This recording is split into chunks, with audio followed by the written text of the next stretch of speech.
This is Unveiled 61 with Whitney Nicole, July 9th, 2023. Big Girl Decisions.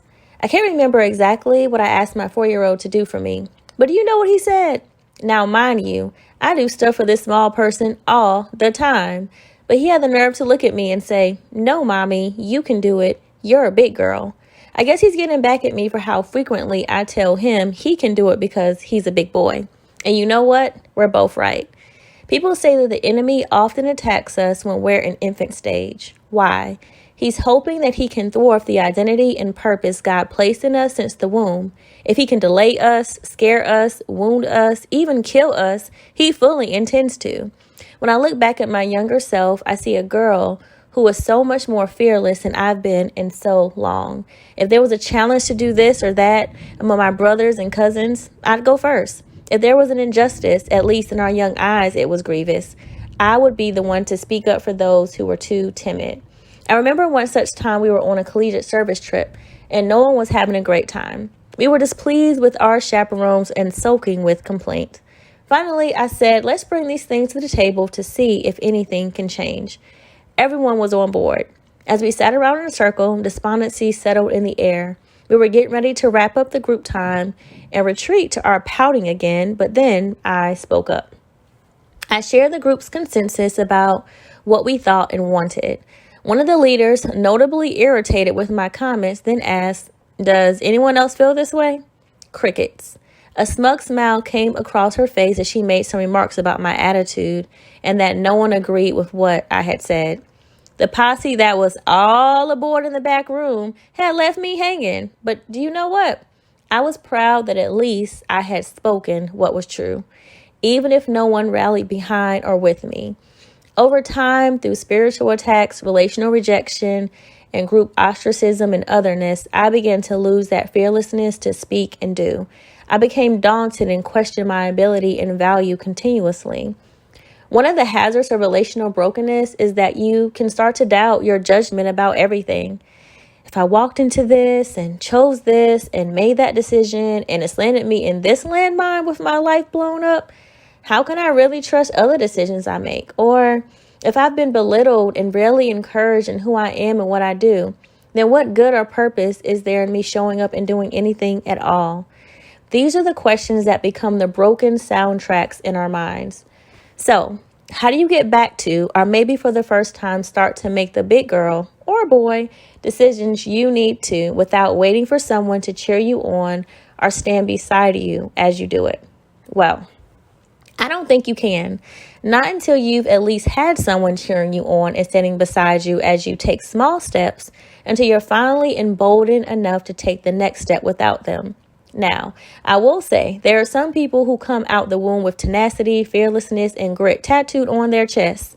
Their DNA was coded to operate like that. But even for the people who it seems these qualities come naturally, I believe many developed in environments that nurtured their ability to fly without considering heights. So, for those of us who are checking the wind pressure, our parachutes 1,000 times, and peeping over the edge they want us to take off from, flying will not come without much coaxing, if not being forcibly pushed to get going. When the word says that the Lord is gracious and compassionate, slow to anger, and rich in love, Psalm 145:8, that's in there for people like me.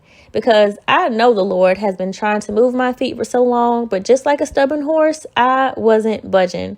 And though God is the leader, my decisions didn't look like he was.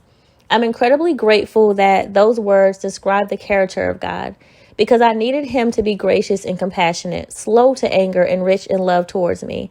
I could see where God wanted to lead me, but I was too afraid to go. I was too critical and untrusting of my ability to do the things he was prompting me to do. God, you've got the wrong girl. Ask someone else. I just don't want to do that right now. There are so many other people who are more gifted. God, you know this is a struggle for me, right? I just want to stay in the confines of my bubble and be left alone. Ain't nobody got time for the attacks. I don't know what to do. I wish this person was here to help me. The litany of back talk to the Lord just continued. It's interesting that While I was complaining to the Lord, there were several people in my life who sounded just like I did to God. I walked with them for a while, and I encouraged them and assisted them as they had need. But then I came to the point where I realized I was overextending myself and they weren't getting any better. They were nothing but balls of complaint and resistance as I had been. I realized that I had taken them as far as I could, and it didn't mean I wouldn't be available to them at all for the rest of our lives. But for this season, I knew they had to take the next step without me. They had to do the next thing on their own. And do you know what? We all started to put on our big girl and big boy undies as the people and things that were our crutches pulled away. One of the things my son's father and I are always saying to our son is to use his words. He'll whine, mumble, and complain rather than just speak. I realize I've been my 4-year-old in this manner with the Lord. He's been calling me to use my voice, not just my writing one, the one I'm comfortable using, but my audible voice, the one I don't like, compare, and criticize. The Lord was long-suffering and patient with my timidity, as he intentionally brought people into my life to build up what had been torn down. So many voices combating the voice of the enemy who whispered lies that I wasn't useful or good. I was finally starting to believe the new voices. I was finally starting to trust what God had said to me and about me. Last Saturday, as my sister and I were bumping past each other in the house in preparation for our outing, she said the words I only needed to hear one more time. She had been coaxing me to speak for some time, telling me my voice sounded like a podcast, to which I'd cringe every time, and belaboring the point that she hadn't read my last blog yet because she hates reading. That was the last time I needed to hear her say that. I made up my mind that I would start using my voice. I removed all of my excuses and comparisons and said that I would use the gifts God gave me in the way He's given them.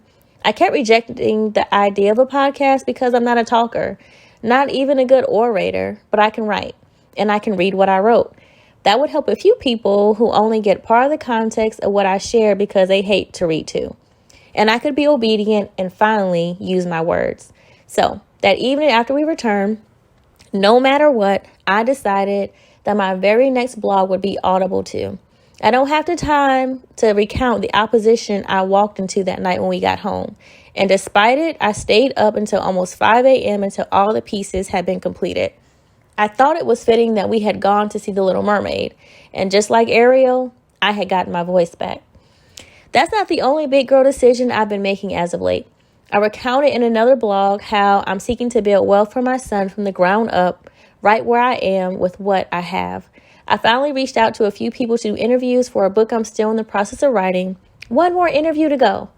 And I need to set some time aside to get back to editing the transcriptions and finishing the book draft so I can move on to the next thing.